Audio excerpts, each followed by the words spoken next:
All righty, welcome to episode 16. BetParks presents Stick to Hockey Live. We've got a great show today to wrap up the week. How about Russ Cohen at Sportsology? He will be joining us momentarily. How about, my son just keeps calling me. Dude, doing a show live right now. Stop calling me. Okay. And fresh off the game last night in Columbus, former Blue Jacket, former Ranger, former Flyer, current Columbus Blue Jacket broadcaster, Mr. Jody Shelley will join us as well. Give us his thoughts on the game last night, Johnny Gaudreau, and much more. Torts, who he loves. Let me tell you about the BetParks app. It's a fantastic casino and sportsbook app, the best in the business.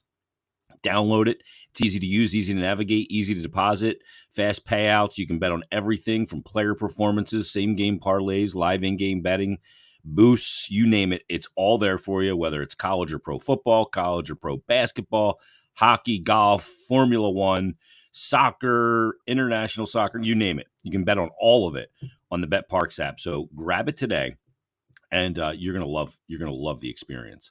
It makes games that have no meaning to you have meaning. And right now, all BetParks users can use the promo code Jason750, Jason750. That'll get you a risk-free bet up to $750. That's for new and existing users. Terms and conditions do apply. So download the BetParks app today. You do need to be over 21, present in Pennsylvania or New Jersey. Gambling problem, call 1-800-GAMBLER. And also, our friends at Conquerville Subaru. November is a great time to visit Conquerville Subaru. Beautiful showroom on Route 202 in Glen Mills. I mean, beautiful. I guess we can still call it new. It's new-ish, but it's awesome-ish all the time. So check it out. And remember that Conquerville cares. Now, why do they care?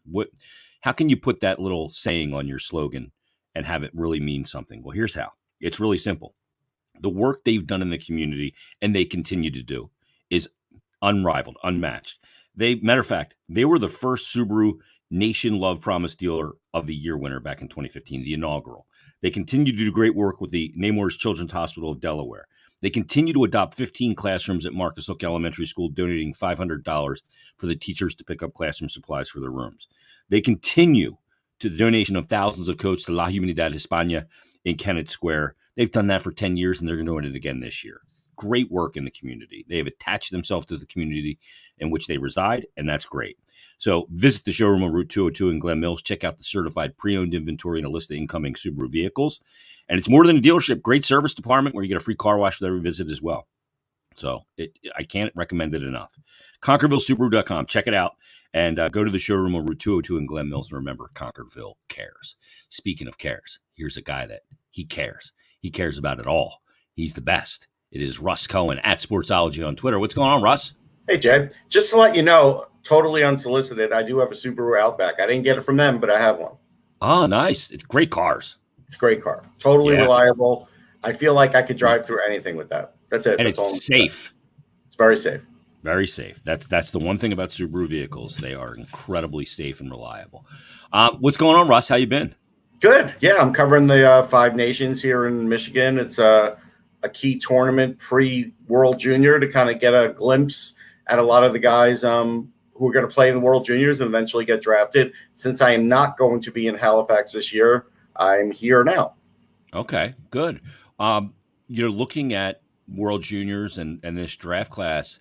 Has anybody kind of stuck out? We talked about Fantilli last time. Obviously, we've talked about Bedard and Michkov, all those guys. Anybody else jumping up and really? Yeah, I mean, Zach Benson. Yeah, Zach Benson's a guy in the dub who I've interviewed. Great kid, super smart, highly competitive. I wrote about him on EP Rinkside. People could read that. But he is thinks the game at a very high level. He could be a center. Even though he's a smaller guy, I think there's a chance, but he plays the wing just as well, so it doesn't really matter. He's a high goal guy, but he's also a high energy guy. So he plays the full 200 game. When you see him out there, he just never loses energy. So he's a guy that'll be in the top 10. And a guy who I just wrote about that'll be up online in a few days is Otto Stenberg from Sweden. Expect him to rise. I think he's more of a winger. He's going to get listed as a center, but the same as story I tell every year. Travis Konecny was listed as a center, and he's never played a minute of center in the NHL, and that's what happens with some guys. But Stenberg can play, man. He started to put on a little bit of a show yesterday. A lot of skill, skates really well. He's playing right now in Frölunda with the U20 over there. Got a taste of the SHL this year. Probably won't play. He's a late birthday too. Like he's a May birthday going into this draft. So a lot of runway with him. What have you seen out of Cutter Gauthier so far? I haven't watched Cutter this year, and I know he missed some games, so I have to catch up on him. Okay. It's going to be such an interesting year when it comes to the draft and how teams handle in this year, Russ, with deadline and all that stuff and draft capital. I think is going to be a little bit different because of how good and deep this draft is. So how teams handle this season is going to be fascinating. It will be, because I think it's already a little different because I'm seeing more GMs showing up here. Chuck Fletcher was here 2 days ago. So I guess before he, went to Columbus, he was here with the whole crew. Briere's here, so they have a lot of picks in this draft. They're intently watching this tournament to see what they can do. Kelly McCrimmon's here. There's a lot of GMs here, more than usual, I would say. You always see the draft guys, the amateur scouting guys. I know a lot of them, but you don't always see the GMs. It's going to be heightened. So there's a heightened awareness around I think there's a heightened awareness. Yeah. Pat Verbeek's here as an example. So you're going to see a lot more interest out of them because, and that'll affect the trading deadline because, some teams, unless they really feel like they can win the cup, they're going to be, trading 2024 picks. They're not going to trade a lot of 2023s. Yeah, not with the known of what's coming in this draft for sure.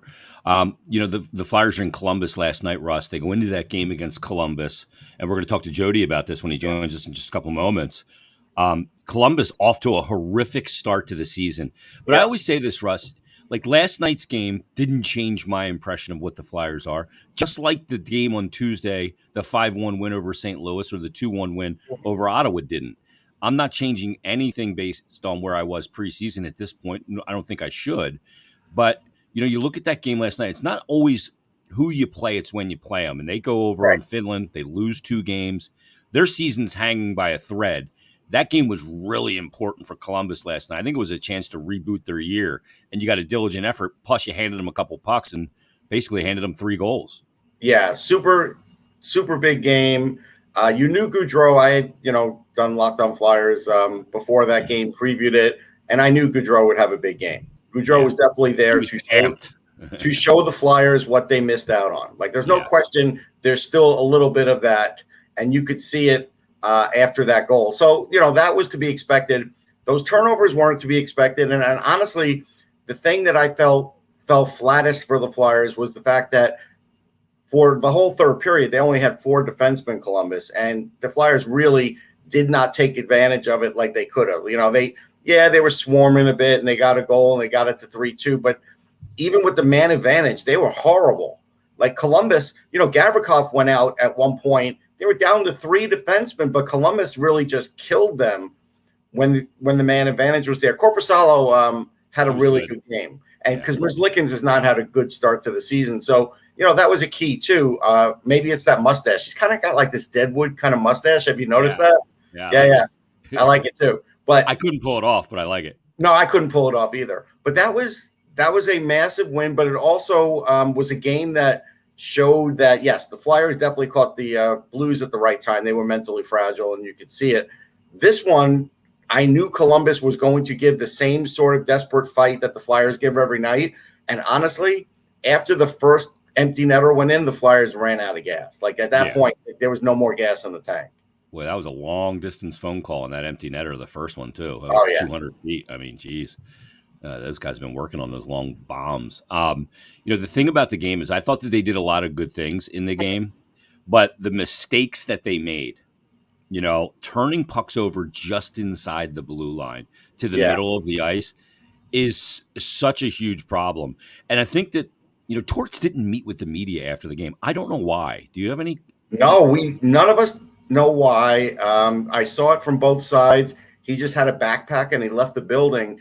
You would think if there was some sort of family issue or something that the Flyers would say something and report that. So they're clearly, it wasn't anything like that. And I could tell you in the past, because I looked it up, when Torts had that 2-question press conference with Columbus a while back, he got fined $25,000. I think he's going to get fined more than that now because that was Unless there's a legit reason why he didn't unless do there's it. but again, even so, with no notice, I'm not sure. So he could get fined for this. You don't get a sense that it was like he was so pissed off that he didn't meet. Listen, I don't. that is always a possibility because I can tell you he also said something to Provorov on the bench after the second empty netter, and I felt bad because Provorov had a pretty good game, I thought and the fact that he ran, I mean, he skated his heart out to get that puck to make sure that the puck was going to come back and it wasn't going to be a non-icing call. He skated everything. His tank was empty at that point, so he can get the puck back in for another offensive zone face-off for the Flyers. And I just felt like it was really bad for Torts to say whatever he said to Provorov at the end of the game because of like the second empty netter. I didn't get that. Yeah. It's to me, it's not one of those games where you'd be so rip shit pissed that you just wouldn't speak to the media. But he was mad at Frost. He was mad. Now, here's the thing, and this is the part that we're all getting kind of upset about. He was more mad at Frost with the penalty than he seemed like with Konechny for the turnover that led to the goal. Because Konechny's ice time was not really affected. Frost was for a little while. And let's face it, Frost has had like 12 offensive zone starts the whole year. How is he supposed to display offense when Torts is literally setting him up to be a defensive center and saying, well, you got to earn the offense? And it's like, okay, but he's not even right. How? He's not even getting the zone time. Like, how's he supposed to do it? Yeah, I would think that Torts would have been really pissed at Konechny for the turnover that started the second period, 37 seconds in, they score on. Because sure as shit as you're sitting there, Russ, that after that first period and two turnovers that led to you pulling the puck out of your net both times, the message in that dressing room was, guys, we have got to protect the puck. If you don't have a play inside the blue line, you pump it deep and you get in on them. And then to come out in the second period and on the first shift, turn it over again, and it ended up in the back of your net. I know that pissed off Torts. Oh, no, he was mad, but he didn't get benched. Yeah, that's why I thought it was odd. I mean, maybe it wasn't bench worthy, but that he was really pissed off about it because now you're down 3, and that's a different game when you go down 3 than it is 2. Yeah, and I give Columbus all the credit in the world. Like, they were wounded. I mean, you lose Zach Werenski, that's massive. Like, that's the worst guy. Too. Yeah. Yeah, and he already had 2 points in the game. And Gobranson's a big-time shot blocker. Like, that's a massive loss for them. And I got to say, they played with a lot of guts, man, especially Boone Jenner. Oh, I love Boone Jenner. Yeah. He's one of those guys that I go. He's unheralded. He's unheralded. Yeah, I agree. And, I mean, first of all, great name, Boone Jenner. It's a great name. So, yeah, I mean, they end up losing to Columbus. And interesting weekend coming up for so many reasons. And we'll talk to Jody about it, too, because he was a teammate of Claude Giroux. But Giroux comes back tomorrow. And he'll be back in town tomorrow and first visit back to Wells Fargo Center. I'm assuming you think that the ovation he's going to get is going to be pretty pronounced. It will be. I think it'll the place will be shaking. I don't think he'll get just one goal like he did in Ottawa. I think he'll have a bigger game than that.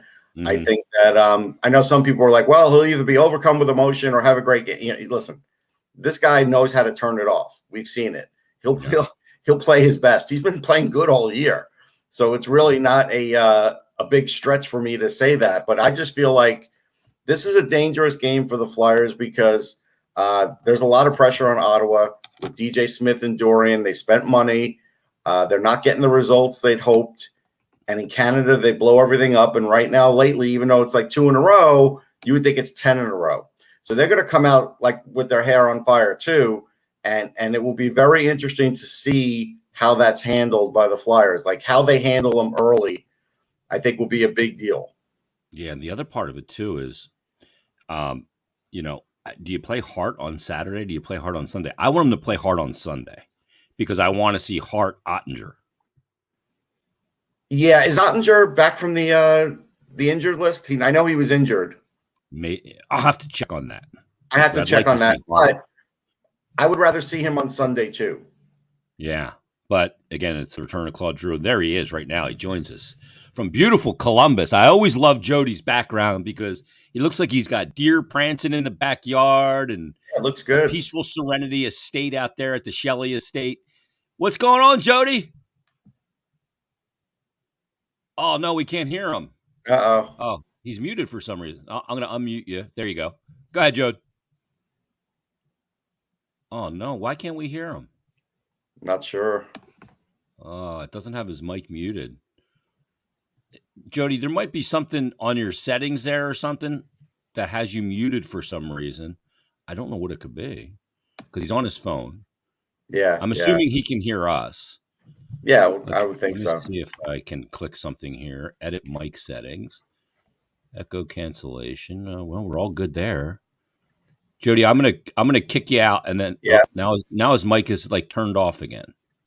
Yeah, if he goes out and comes back in, that may do it.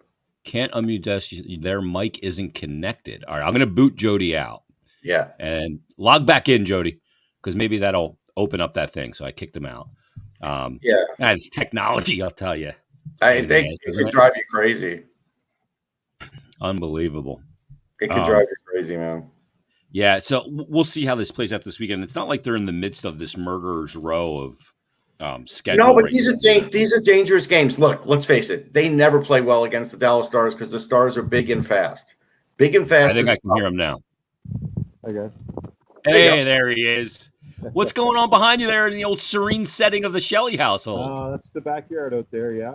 Just, little rain outside today. Maybe we'll cue the deer to jump by. They're freaking everywhere out here. I mean, it is bananas. You got the big bucks out there, yeah. Pennsylvania. Yeah, taking out cars. Yeah, Joe, I know you've only got a few minutes with us, but let's start with the game last night. It's Jason Myrtetus, Russ Cohen. The game last night in Columbus, that friggin' cannon went off a total of 5 times for goals and a 6 for the win. What did you take away from the game last night? You know what? The Blue Jackets had to get something done. I mean, they needed a win so bad. I was impressed with the Flyers, the physicality. I think that's exactly what the Blue Jackets needed, was a physical team to come in, and then the John Tortorella effect. The former coach of the Blue Jackets, the mentor for Brad Larson. Torts being back was special. I thought that it was a sloppy game, and both teams had a lot of turnovers, but the Flyers had way too many turnovers. It was, you could see them building momentum, and they're a confident team. Their top line was put out there in situations to take advantage. But it's, they just seemed they tried to do too much at the wrong times or made plays in the areas they shouldn't have. And the Blue Jackets, I thought, hung on to get the win. Korpisalo was pretty solid. Hart was solid. But the Blue Jackets, I think, got lucky with that early scoring. They hadn't had a lead in 5 games, so that 1-0 goal was massive. And then, you get Johnny Gaudreau. He hasn't scored a goal on the road, but back home, he's good, and they're playing the next 7 of 8 at home. So these are all things they need. A team that was really looking in all directions to figure out what was going to happen. Last night worked out well for them. Jody, I thought Columbus was kind of heroic in the sense that they were down 2 defensemen. They're down Werenski, probably the worst guy to take out of the lineup. Then you're down Gabranson, who's a supreme shot blocker. And then even with the first empty netter, as the Flyers had got extra man on the ice, you lose Gavrikov for a shift or so. And I have to ask you about Gavrikov because I'm a big fan. I think he's a terrific player. I know his contract's up soon.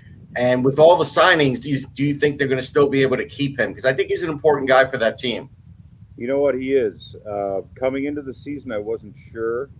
I don't know where that's at right now. But, they have some young prospects that they're excited about. Juracek's a big, aggressive guy they took in the first round last year with their first pick. And these are pieces that have to fit in somewhere. When you're a team that's drafted the last few years, got all these pieces that are developing, at some point they have got to fit in. It'll be interesting to see with Gavrikov with that salary now, because we are a team that's up against the cap. So he's a guy that's probably looking to land $4 to $5 million, maybe more, on the open market. So if that happens, maybe he's not in the plans, and that's what they have to take into consideration now. If you sign Johnny Gaudreau to the big contract, Werenski get a big contract. You've got a couple guys at $5 million that, what are you going to do with? Are they a part of it? So Voracek's still making over 8. So, those are things that they've got to tinker with. So right now, I'd say it's 50-50 for Gavrikov. Of course, I'd love for him to stay. But you're right, there was a heroic sense to last night because, and I remember as a player in youth hockey, when you could play D when there was only 3D, you just want to keep going out there. I mean, it's so much fun. You don't want to see guys get hurt. But we even had Matthew Olivier play a couple shifts at defense last night. He's a forward. He's the one who had to fight, and then he stepped up and said, "I play D." So those are fun things that happen throughout the season that can build camaraderie. And he went out there and had a successful shift. The guys patted him on the back, and there's a lot of good moments that the Blue Jackets were desperate for last night that happened in that game. Yeah, I think that can totally galvanize the team. I said that on the broadcast last night. I go, playing with 4D may be fine in youth hockey and club hockey or in beer league, but the NHL, it's not ideal for a long period of time. But Jody, let me ask you, because Gaudreau, he signs in Columbus this offseason, and a couple things happened this offseason in the NHL. Huberdeau and we get traded to Calgary, and they extend there. Usually players aren't looking to extend up in Alberta, right? Or, Columbus was a place that so many players have left, but not attracted players. And we saw a little bit of a change this offseason. Players committing to cities like Calgary, players committing to a season like a city like Columbus. You've been in Columbus a long time. I know you love it there. How important is that they landed a big fish? They didn't lose a big fish on this occasion. Yeah, it was way bigger than you would ever think. I mean, it's, the whole dialogue of guys leaving, and you go back to Panarin. I understand his situation. He came over from Russia. He chose Chicago, which if I went to Russia, I'd probably choose St. Petersburg or Moscow. And, he got a chance to choose again, and he chose New York. So that was him. Bobrovsky, I don't think they were going to keep anyways. Duchesne, they were not going to keep anyways, So that dialogue got a little bit amped up, which is fine. I think the disappointment of not doing better in the playoffs and then tinkering with what was going to happen was part of that. And then you look at Anderson, Dubois, those are all individual situations.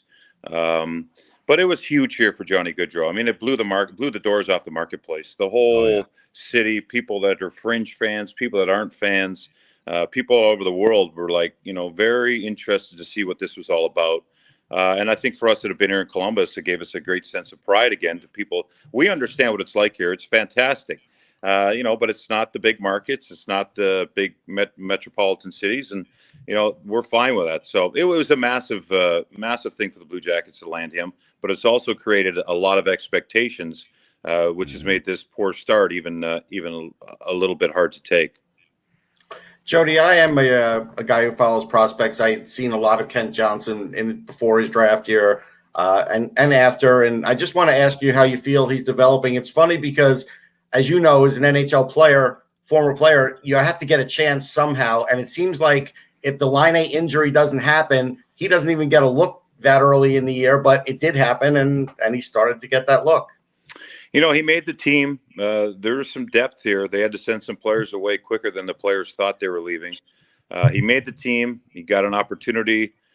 He's played a lot of hockey in the past 12 months. And you go to World Juniors twice, go to the Olympics, you go to World Championships representing your country. Then you come to camp, comes to rookie camp. That's a long, extended period of camp. I think he's done pretty good. I'm fascinated to watch him on the ice because he's a rink rat. He's a player that he can't wait for the lights to turn on, and he's out there when they're being turned off, and he's just working on his individual skills. I think there's a lot to this league that he's going to learn and learn quickly.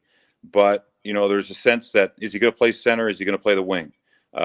He's played with both. He's played with a number of different players when he's been in the lineup. We've seen flashes where he looks like he's comfortable. But there's more in the middle of the ice that he's got to figure out. And it's a guy that's going to grow. So I think he's probably, a few months away from really, he's got to play a full season. He's got to get kind of that, you get the skin on you and you get developed and you understand that you're almost in robot mode when you're in the NHL playing those kind of minutes. So I think he's in a good spot. I think he'll be on the wing because I know that he's been putting on weight and muscle, and he needs a little bit more. But I got to tell you, in the corners, it's amazing how he holds on to the puck and his puck possession and off the wall, the moves he can make. He is dangerous as a winger. Yeah, he's slippery too. And one thing about him, he's very, very aware of his surroundings. You watch Johnny Gaudreau. Johnny Gaudreau's really good in the middle of the ice. He's a little bit, he gets hung up on the wall sometimes. I think Kent Johnson spends even less time in the corners, to your point, where he's alert and aware of his exit routes, and he's got to have that as a small guy. Yeah. Jody, you played for Torts back when he was with the Rangers, and you were with the Rangers all the way back in 2009, 10, if you can believe it. And I was texting with you when they were getting Torts and when they announced Torts, and you and I have talked about him before, and I've been beating the drum for him here in Philadelphia because it just seems like it's logic. It's one of those places that just makes sense for Torts. And I think now more than ever, Jody, it makes a ton of sense for an organization trying to reestablish their DNA, reestablish a culture and a high standard. You were around him a long time as a player and certainly as a broadcaster all those years in Columbus. Why does this move with Torts in Philadelphia make all the sense in the world, if you believe that? Well, you guys are lucky to have him. I mean, it's just when you go into Philly last year and there's 7,000 fans and the product on the ice, you're not sure. They don't really understand what they are. And I think an important thing about being a Philadelphia Flyer is understanding what that means to a man. Yeah. Doesn't matter where you go, what arena you're in. You're a Flyer and you represent the organization and the fans to the utmost. And that's the respect that I think every Flyer has had wearing the jersey. And has that been lost a little bit? As a fan of the Flyers, I look at that and think maybe a little bit last year. So there's one guy to turn it around. There's probably a couple guys. You still have some great Hall of Fame alumni around that understand that. And they probably wanted to go in and shake things up themselves. But Torts will take care of that. He's the guy that'll get the most out of the players, but also understand and carry everything is done for the best of the organization and the team and what the team means to the community. He's so good at that. And, you can ask any player that's in that locker room, and I talked to a lot of them there yesterday when they're in town, and they're thrilled. All the nonsense is taken care of. Everything, all the trainers feel great. Everyone around the organization feels like we're just here to work and carry our load and represent. And that's what they should be doing. I love the toughness, but it's not just that. It's the commitment to play the right way. And it doesn't matter. You'll be proud of the effort every night. It's not the wins and losses. When you can look at that team and look around the room and see everybody is committed to everything all night long. We gave it our best, took a bite out of the opposition, and they left wounded. That's what he's going to bring to a team that you're going to love. And he did it. He did it over 5 or 6 years here in Columbus, but we saw immediate changes, and that's what you guys are seeing right now. Jody, preseason and even into the season, I picked Columbus as a playoff team. And, like you said, horrendous start. I don't think the Europe trip helped them. I mean, that trip is tough for any team. But you wonder with this win and with the talent they have, do you feel like they can get back on track and get back in it? Yeah, I think they can. I mean, Lance Moontree is going to be massive. Ward checkout is big. That might put a little hitch in my immediate reaction. Lift your phone up a little bit, Jody. We're having a hard time hearing you. There you go. Is that? But yeah. I think that with Werenski out, it's going to be difficult. A playoff team, I don't know. They're going to have to scratch and claw. But this win last night can get them back on track, definitely. They're in a segment now, and if you think about it, you go to Finland, it's almost like I equate it to a big event, a wedding or whatever. Let's say it's on your calendar, you're anticipating it, and once it's done, you kind of feel like, okay, let's get back to normal. So now they got the Flyers twice, they got the Canadiens twice, they got the Islanders. It's not St. Louis, Colorado, Tampa, Carolina. They had a start to the season where, if you made a mistake, it's coming right down your throat. So last night they could get away with a few mistakes against these other teams. So I think they can get things back on track. Can't say they can be a playoff team at this point, but I would like to see them get on track and ring off 5 or 6 there because they're capable of doing it.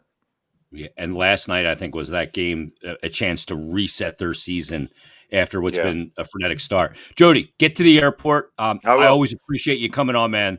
Best of luck to you and the Blue Jackets. Thanks for taking the time as always, brother. Hey, anytime. I appreciate it. See you guys.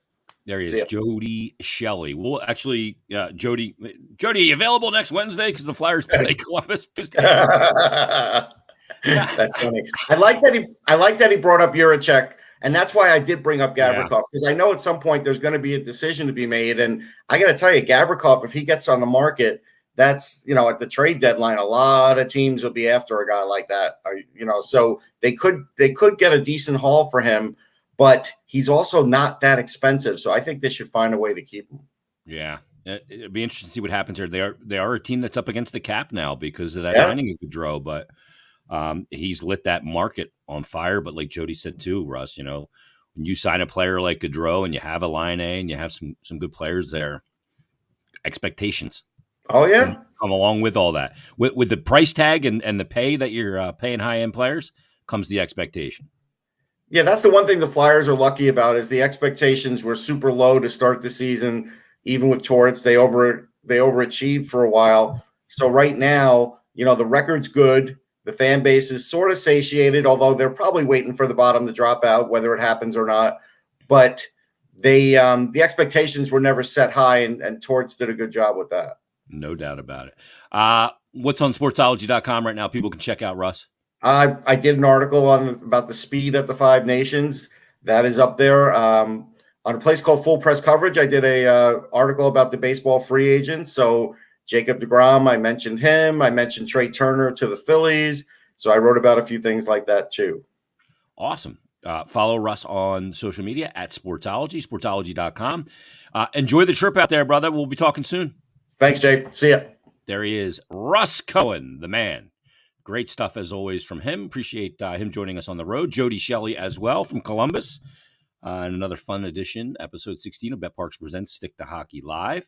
Let me tell you about Bet Parks because it's a great time to get the app, get in on the action. You got 2 games this weekend for the Flyers. Saturday, the return of Giroux and Ottawa. And Sunday, Dallas. Tons of hockey on the schedule. Tons of hoops, college and pro on the schedule. Tons of football, college and pro on the schedule. You name it, you can bet on it with the Bet Parks app. So download the Bet Parks app today and get in on all the action. Same game parlays, live in-game betting, player performances, same game parlays. It's all there for you. Boosts, you name it, alternate lines. Check it all out on the Bet Parks app and download the Bet Parks app today. You do need to be over 21 and present in Pennsylvania or New Jersey. Gambling problem, call 1-800-GAMBLER. Also, a great weekend here in November to head on down to Route 202 in Glen Mills and check out the beautiful Conquerville Subaru dealership. They continue the great work they do in the community, whether it's Nemours Children's Hospital of Delaware, La Humanidad Hispania in Kennett Square with the donation of coats, the donation to the Marcus Hook Elementary School, you name it. They do great work. That's why they were the first Subaru Nation Love Promise Dealer of the Year award winner back in 2015. Great dealership, great service department, free car wash with every visit. Check out the showroom. Check out the certified pre-owned inventory to list incoming Subaru vehicles. So visit ConquervilleSubaru.com online and check out the showroom again on Route 202 in Glen Mills. And remember, Concordville cares. All right, that's going to put a wrap on this episode. We're back Monday with another brand new episode of Bet Parks Presents Stick to Hockey Live. Everybody, thanks for listening. Thanks for watching. Make sure you leave us a nice 5-star rating and review. If you're watching on YouTube, hit that subscribe button as well. And we will talk to you next week on Bet Parks Presents Stick to Hockey Live. Have a great weekend. Enjoy your hockey, everybody.